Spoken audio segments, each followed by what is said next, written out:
Misfits Boxing 15 took place last night, and it was meh?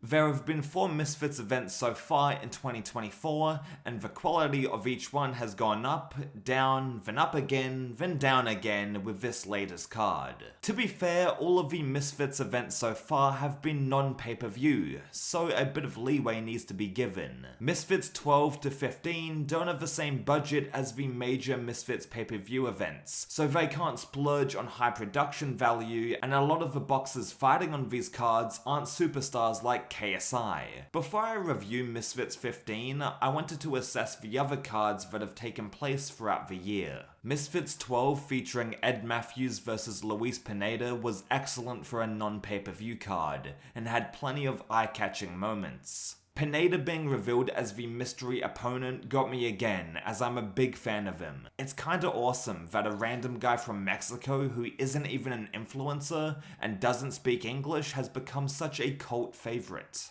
Pineda really is just more endearing and fun to watch than 90% of the fighters on Misfits who have millions of followers. It's the same with w.a.d.e. He doesn't have the biggest audience, but his personality and humor shine through, and he's made himself a real treat to watch on Misfits. Anyway, Pineda then punching Ed Matthews through the ropes, the Tristan Ham vs Not Logan Paul knockout, as well as Joey Knight and Fox the G's respective debuts were other highlights on the card.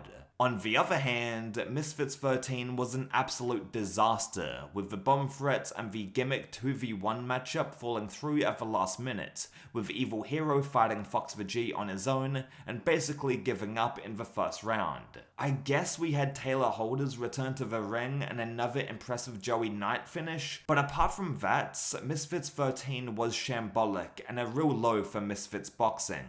However, they turned it back around with Misfits 14. Salt Papi fought MMA fighter Amadeus Ferrari, and that was such a compelling main event. We also had finishes from King Kenny, and a great performance from Jolly Poker, who was a part of the co-main event. Salt Papi being the main event was a no-brainer, and I think the Misfits team learned a lot from having unproven, untested fighters headline the card last time around. Everything clicked with Misfits 14, and it's one of the 2 good Misfits cards of the year alongside Misfits 12. As for Misfits 15, I wasn't expecting too much going in. Elle Brooke vs Paige VanZant was the main event of the evening, in which that was a fine enough fight to put on as the headliner, but the rest of the card didn't fill me with much excitement. Le'Veon Bell vs Tristan Ham felt like an underwhelming co-main in my opinion, and it ended up being so due to both fighters clinching and smothering their punches. There were some knockdowns here and there, but none that looked devastating or made me jump out of my chair. I assumed that Yuddy Gang TV vs Little Cray Cray was going to be the most technical display of boxing to come out of the event, and I was proven right. It was a competitive fight with Yuddy and Cray Cray putting in a solid performance. In the first round at least, Cray Cray looked like he was the most skilled boxer out of the 2, and I thought he was going to finish Yuddy. However, the latter made it out of round 1 and looked more composed in the subsequent rounds until the end of the fight. From round 2 onwards, Cray Cray and Yuddy were going back and forth, and it was fairly hard to score. Now this should have been the co-main event, but regardless, I'm looking forward to how Yuddy fares in the lightweight tournament semi-finals down the line. Anthony Vargas vs Jeremy Park was a fight that I didn't pay much attention to, if I'm honest. I just don't know who these guys are, and that's really not trying to be a diss, and I know they're far bigger influencers more than I could ever be, blah blah blah. But yes, a big part of combat sports is the emotional investment you have going into watching a fight, and there was nothing for me to latch onto here. I know that Anthony Vargas fought in the tag team match against Pineda and w.a.d.e,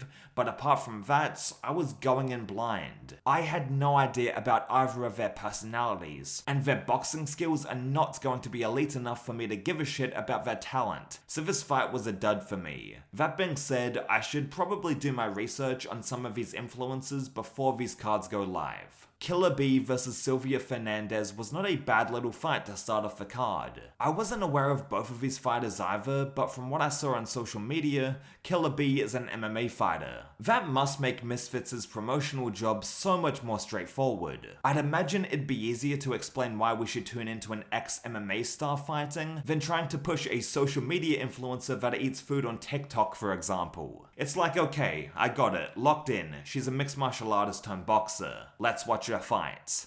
I actually like when they get former MMA fighters on Misfits cards because that's what these events are all about.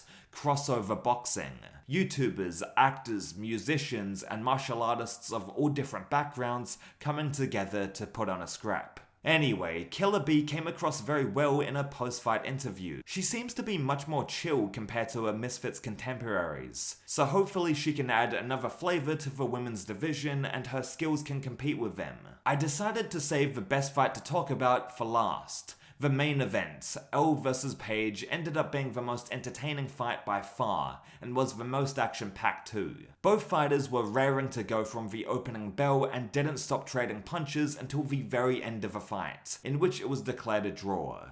I don't mind this decision, as all of the rounds except for round 1 were tough to score. Very similar to the little Cray Cray and w.a.d.e gang fight. Elle Brooke scored herself a knockdown over Paige in the first round, and it was impressive for an influencer to do that to an ex-MMA star. To a certain extent, however, I see a lot of people online giving shit to Paige about her getting dropped by someone like Elle, but I don't think the criticism is that warranted and holds a ton of weight really. First of all, it's boxing with 10-ounce gloves. Fighters can get clipped. As for the whole she's an MMA star getting beat up by a porn star narrative, we've seen that boxing and MMA are two drastically different sports, time and time again. Conor McGregor, Ben Askren, Tyron Woodley, Anderson Silva, Francis Ngannou, Nate Diaz, Anthony Taylor. These people are all MMA fighters that have boxed and have come up short in the past. Do all of their accomplishments in MMA get erased suddenly? No, of course not.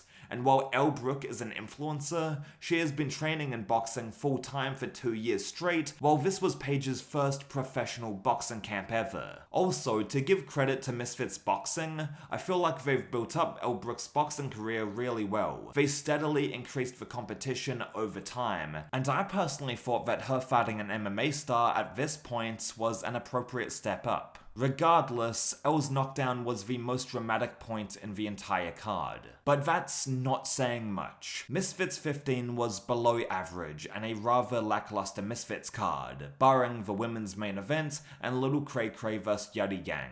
I know there were complications with getting another fight between OJ Rose and USA Saiyan up and running, and they ultimately had to cancel it last minute, but still I have to look at Misfits 15 as a contained event. So yeah, the card wasn't a good one, and I'm not going to remember it after a day or two, but that's the nature of the fight game. Some boxing cards are just going to be better than others, but like I said in a previous video, I'd argue that a bad Misfits card stings a lot more compared to a bad traditional boxing card because YouTube boxing is an emerging space. It doesn't have the same stability and backing as traditional boxing, yet, at least in these foundational years. Where in the pro ranks, they can afford to put shit card after shit card out. That being said, Misfits has a 50% grade so far in 2024, at least in my opinion. Misfits 12 was great, Misfits 13 was bad, Misfits 14 was solid, Misfits 15 was disappointing. Still though, 50% is still a pass, and with Misfits 16 being a pay-per-view event, I'm sure they'll have some great fights for it, and some more solid cards in the back half of the year.